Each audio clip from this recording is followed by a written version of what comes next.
Hi hello to all, welcome to మన ఇంటి రుచులు. ఈ వీడియో కనుక మీకు నచ్చినట్లయితే లైక్ చేసి షేర్ చేసి సబ్స్క్రైబ్ చేయండి. సబ్స్క్రైబ్ చేసిన తర్వాత బెల్ ఐకాన్ ప్రెస్ చేస్తే ఫర్దర్ నోటిఫికేషన్స్ మీకు వస్తాయి. ఈ వీడియోలో మనం కరివేపాకు ఇగురు ఎలా వండుకోవాలో నేర్చుకుందాం. ఇది చాలా ఈజీ అండ్ సింపుల్ ప్రాసెస్లో ఉంటుంది. దీనికి కావాల్సిన పదార్థాలు వచ్చి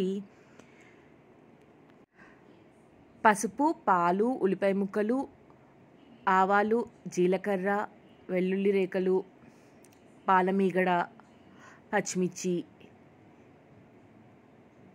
కరివేపాకు, తగినంత ఉప్పు.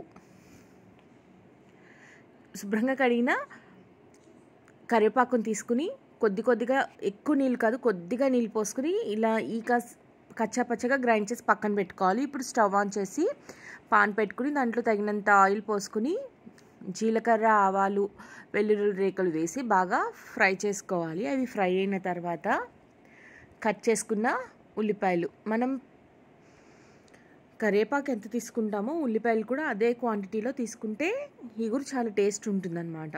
పచ్చిమిర్చి కూడా యాడ్ చేసాను. ఇప్పుడు ఈ రెండు బాగా ఫ్రై అయ్యేంత వరకు ఫ్రై చేసుకోవాలి. ఇలా కలుపుతూ ఫ్రై చేసుకుందాము. ఇప్పుడు మూత పెట్టేసి ఒక 5 minutes అలా వదిలేస్తే మగ్గుతుంది. చూసారా, చక్కగా మగ్గిపోయింది. ఇప్పుడు గ్రైండ్ చేసుకున్న కరివేపాకు మిశ్రమాన్ని యాడ్ చేసుకోవాలి. ఇది చాలా టేస్ట్గా బాగుంటుంది, ప్లస్ హెల్త్కి కూడా చాలా మంచిది. కానీ దీనికి పాలమీగడ లేకపోతే కనుక ఫ్రెష్ క్రీమ్ కూడా యూస్ చేసుకోవచ్చు. కరివేపాకు కూడా బాగా మగ్గాలి, అందుకని మూత పెట్టి మగ్గించుకున్నాను. ఒక 10 minutes తర్వాత రుచికి సరిపడా ఉప్పు, పసుపు యాడ్ చేసేసుకోవాలి.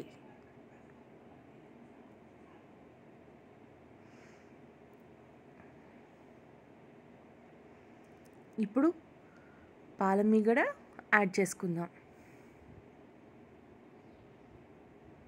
ఈ పాలమీగడ వల్ల మనకి వెగటగా ఉండే టేస్ట్ పోతుంది, కమ్మటి టేస్ట్ వస్తుందన్నమాట.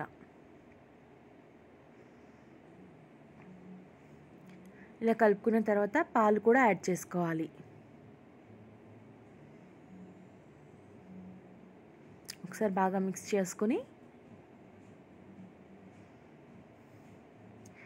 తగినన్ని వాటర్ పోసుకుని, మరి కుక్ కావాలి కదా ఆకు కూడా, అందుకు ఇది దగ్గర పడేంత వరకు కుక్ చేసుకోవాలి.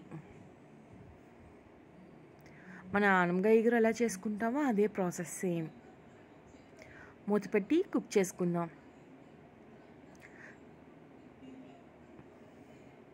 మధ్య మధ్యలో మూత తీసుకుంటూ కలుపుకోవాలి.